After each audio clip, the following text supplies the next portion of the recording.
सीतापुर राज्य बेहद खुशहाल राज्यों में से एक था, जिसके राजा की 6 रानियां थी। लेकिन बावजूद इसके राजा बहुत दुखी था।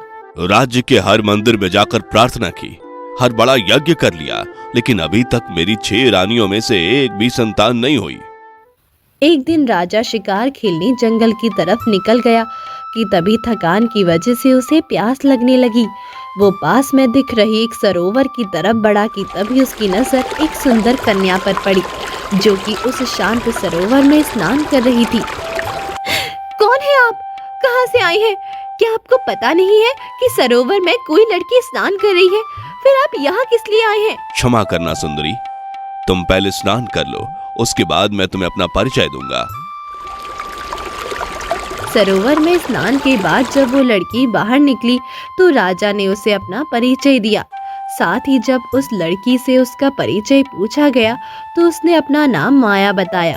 माया देखने में बहुत सुंदर थी, जो कि पास वाले गांव में रहती थी, और माया की सुंदरता को देखकर राजा उस पर मोहित होने लगे।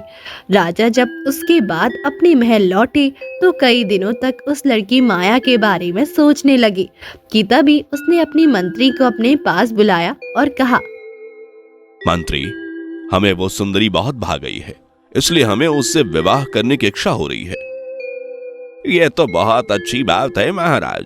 मैं तो कहता हूँ आप सुंदरी से विवाह करके उसे अपनी 7वीं रानी बना लीजिए। क्या पता इस 7वीं रानी से ही आपको कोई संतान हो जाए और इस राज्य को होने वाला वारिस मिल जाए।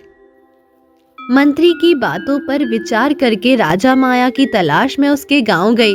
लेकिन जैसे ही राजा उसके घर पहुंचे तो उसने माया को घर पर अकेला और रोता हुआ पाया। जब राजा ने उसके रोने का कारण पूछा तब गांव के मुखिया ने बताया, महाराज, इस लड़की के पिता के अलावा इसका कोई और सहारा नहीं था, लेकिन आज अचानक तबीयत बिगड़ने से इसके पिता की मृत्यु हो गई महाराज। ऐसे में अब ये लड़की पूरी तरह अनाथ हो चुकी है। मुखिया जी, अगर आपको कोई आपत्ति ना हो तो मैं इस सुंदरी से विवाह करके इसे अपनी रानी बनाना चाहता हूँ। बस आप मुझे आपकी अनुमति दे दीजिए। आपके महल की रानी बनी हमारे गांव की बेटी के लिए बहुत ही सौभाग्य की बात है महाराज, इसलिए मुझे इस रिश्ते से कोई भी आपत्ति नहीं है। कुछ समय बाद माया का विवाह राजा के साथ हुआ और इस तरह माया राजा की 7वीं रानी बन गई। माया बाकी 6 रानियों के मुकाबले बहुत रूपवान और गुणवान थी और राजा भी ज्यादातर समय उसी के साथ बिताते थे। यही वो कारण था कि बाकी रानियां माया को देखकर जलने लगी। तुम बहुत सुंदर हो। मैं तुम्हारे महल में आने से इस महल की रौनक बढ़ गई है और तुम इस महल के लिए भी शुभ हो। आज से तुम्हारा नाम राजलक्ष्मी रखता हूँ। इतना कहकर राजा राजलक्ष्मी का हाथ पकड़कर चले गए। देखो तो, जब से ये इस घर में आई है तब से महाराज हम पर कम से और इस पर ज्यादा ध्यान दे रहे हैं। आपने ठीक कहा बड़ी रानी, मुझे लगता है इसका कुछ करना होगा। बाकी सभी रानियां राजलक्ष्मी से नफरत करती थी, लेकिन इस बात से अनजान राजलक्ष्मी उन सभी को अपनी बड़ी बहन समझती थी। ऐसा करते करते समय बीतने लगा और पूरे 1 वर्ष होने के बाद भी राजा की छोटी रानी से भी कोई संतान नहीं हुई, जिसने राजा को पहले से भी ज्यादा दुखी कर दिया। एक दिन राजा के महल में एक सिद्ध महात्मा पहुंचे, जो कुछ दोनों के लिए उसे महल में ही ठहर गए।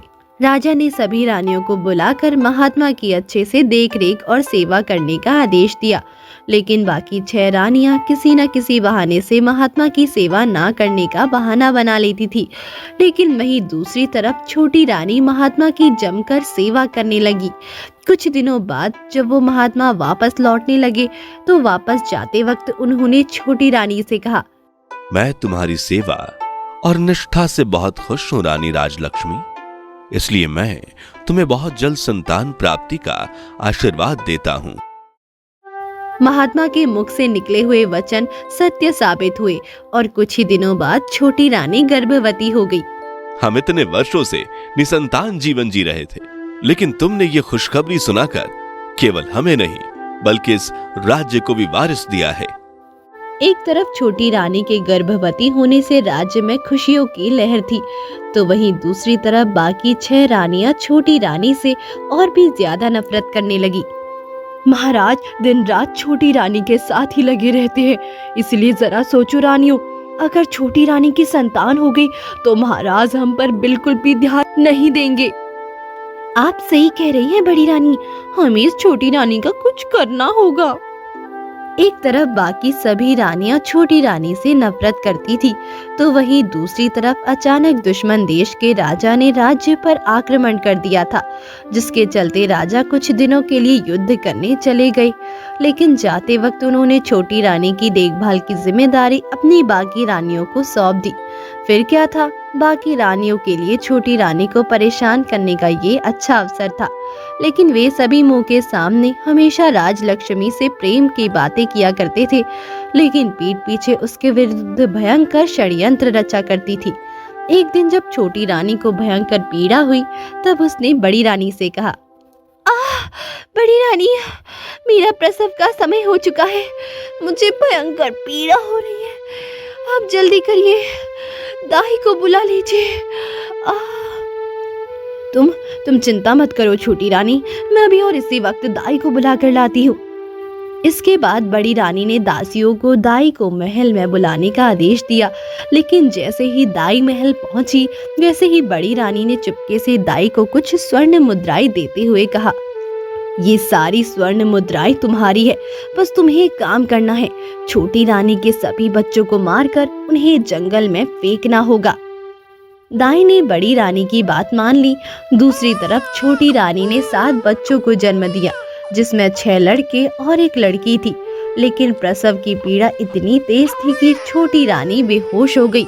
तभी अवसर का लाभ उठाकर दाई ने बड़ी होशियारी से उन बच्चों को ले जाकर घने जंगल में फेंक दिया। तो वहीं दूसरी तरफ बाकी रानियों ने कुछ ईंट पत्थरों को लाकर छोटी रानी के बगल में रख दिया। जब छोटी रानी को होश आया तो उसने बाकी रानियों से पूछा, बड़ी बहनों, आप बताओ मेरा बच्चा कहाँ है जिसे मैंने जन्म दिया है? जब तुमने किसी बच्चे को जन्म ही नहीं दिया तो तुम्हारा बच्चा कहाँ से आएगा? ये देखो, तुमने इन ईंट पत्थरों को जन्म दिया है, किसी इंसान के बच्चे को नहीं। बाकी रानियां के मुख से बातें सुनकर छोटी रानी बहुत दुखी हो गई। इसी दौरान राजा जब युद्ध में विजय होकर वापस लौटा तो उसे भी ये बात सुनकर बड़ी हैरानी हुई कि छोटी रानी ने इंसान के बच्चे को नहीं बल्कि ईंट पत्थरों को जन्म दिया है। महाराज, मैं ना कहती थी, ये छोटी रानी इस पूरे राज्य के लिए बहुत बड़ा अपशकुन है। देखिए महाराज, इसने ईंट पत्थरों को जन्म दिया है, ना कि किसी इंसान को। रानी राजलक्ष्मी, हमने तुमसे सच्चा प्रेम किया, आपको अपनी रानी बनाया, लेकिन आपने हमारे साथ विश्वासघात किया। इसलिए आज से आप इस महल की रानी नहीं बल्कि नौकरानी बनकर रहेंगी। इसके साथ ही राजा ने छोटी रानी को कई और कटु वचन कहे, जिससे छोटी रानी को बहुत दुख हुआ। अब बाकी रानियां तो महल में बहुत ठाट बाट से रहती थी, लेकिन छोटी रानी इस महल में एक मामूली सी नौकरानी की तरह काम किया करती थी। और बाकी रानियां ना सिर्फ छोटी रानी से बहुत सारा काम करवाया करती थी, बल्कि उसे हर वक्त जलील भी किया करती थी। जी तो चाहता है कि मैं हमेशा के लिए अपने गांव वापस चली जाऊं, लेकिन मुझे देखकर मेरे गांव वाले बहुत दुखी होंगे, इसीलिए मैं अभी कुछ नहीं कर सकती। कुछ दिनों बाद गांव के प्रधान राजा के पास आए और राजा को एक ऐसी रहस्यमयी घटना के बारे में बताने लगे, जिसे सुनकर राजा के होश उड़ गए। आखिर ये कैसे हो सकता है? प्रधान जी की बांस के पौधे और चंपा का फूल आपस में बात करने लगे? यह सच है महाराज, हमने आंखों से देखा कि हमारे गांव के पास उस जंगल में कुछ बांस के पौधे और उनके बीच लगा चंपा का फूल आपस में बातें कर रहे हैं, और वो भी इंसानी आवाज में। महाराज, उन्हें देखकर ऐसा लगता है कि वह सभी बांस के पौधे चारों ओर से खड़े होकर चंपा के पौधों की रक्षा कर रहे हैं। लेकिन इसमें भी ज्यादा आश्चर्यजनक बात यह है महाराज। वो क्या प्रधान जी? महाराज, आज तक उस चंपा के फूल को कोई तोड़ नहीं पाया। कोई भी उस फूल को तोड़ने की कोशिश करता है तो वो पौधा सीधा खड़ा हो जाता है और फिर उसकी ऊंचाई इतनी हो जाती है कि कोई भी उसके फूल को तोड़ नहीं सकता। यह सच में बेहद आश्चर्यचकित कर देने वाली घटना है। प्रधान जी, क्या आप हमें बता सकते हैं उन बांस के पौधों और चंपा के फूल को किसने लगाया? महाराज, हम गांव वालों में से किसी ने भी उस बांस के पौधे और चंपा के फूल को नहीं लगाया, वे खुद ब खुद वहां जम गए हैं। प्रधान जी की बातें सुनकर राजा ने अपने मंत्री को बुलाया और कहा, मंत्री, आप फौरन उस जगह जाइए और फिर हमें सूचित कीजिए। राजा की बात मानकर मंत्री गांव के पास जाने लगे। उस जंगल में चला गया जहां पर 6 बांस के पौधे और बीच में एक चंपा फूल मौजूद था। मंत्री ने देखा कि बांस के पौधे के बीच एक चंपा का पौधा भी है जिस पर खूब सारे फूल खिले हुए हैं। लेकिन मंत्री ने जैसे ही चंपा के फूल को तोड़ने की कोशिश की, वैसे ही वो पौधा सीधा खड़ा हो गया और उसकी ऊंचाई इतनी हो गई कि मंत्री के हाथ उसके फूलों तक नहीं पहुंच सके। तब चंपा के फूल और बांस के पौधे ने मंत्री से कहा, हम आपको अपने फूल नहीं तोड़ने देंगे मंत्री जी, क्योंकि जब हमारी माँ यानी कि छोटी रानी राजलक्ष्मी गर्भवती थी तो आपने अपने दायित्व का निर्वाह अच्छे से नहीं किया।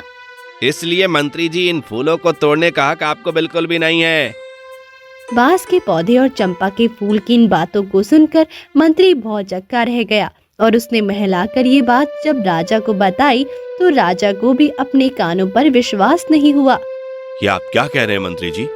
आखिर ऐसा कैसे हो सकता है कि चंपा के फूल और बांस के पौधों ने आपसे इंसानी आवाज में बात की? ये सच है महाराज। बांस के पौधे और चंपा के फूल ने मुझे इतना कह दिया कि अब छोटी रानी गर्भवती थी तो मैंने अपने कर्तव्य का निर्वहन ठीक से नहीं किया। अगर ये सच है तो इस बार हम स्वयं अपनी 6 रानियों के साथ वहां जाएंगे। महाराज, मेरा आपको यह परामर्श है कि आप छोटी रानी को भी अपने साथ ले जाइए। राजा ने आखिरकार मंत्री की बात मान ली और वो सभी रानियों समेत चंपा के फूल और बांस के पौधे के पास चला गया। वहां पहुंचकर बाकी रानियों ने चंपा के पौधे से फूल तोड़ने की कोशिश की, लेकिन जितनी बार भी रानियां फूल को तोड़ने की कोशिश करती उतनी बार चंपा का फूल और बड़ा हो जाता। पर ऐसा करते करते जब बड़ी रानी चंपा का फूल तोड़ने आई तब, भैया, वो वही बड़ी रानी है जिसने हमारे जन्म के समय हमें जंगल में फिकवा दिया और हमें मारने का आदेश दिया था, और इन्होंने ही हमारी माँ के बगल में ईंट और पत्थर रख दिए थे। भैया, ऐसे में क्या मैं झुक जाऊं या लगूं आकाश? नहीं बहन, तू झुकना मत। इस पापी रानी को हम अपने फूल छूने तक मत देना। तू लग जा आकाश। बड़ी रानी भी फूलों को तोड़ने में असफल रही, इसीलिए आखिरकार राजा को चंपा के फूलों को तोड़ने आना पड़ा। लेकिन राजा भी ऐसा करने में नाकाम रहे। तब चंपा के पौधे ने इस राजा से कहा, महाराज, हम आपको ये फूल इसीलिए नहीं तोड़ने दे सकते क्योंकि आप किसी की बातों में भी विश्वास कर लेते हैं।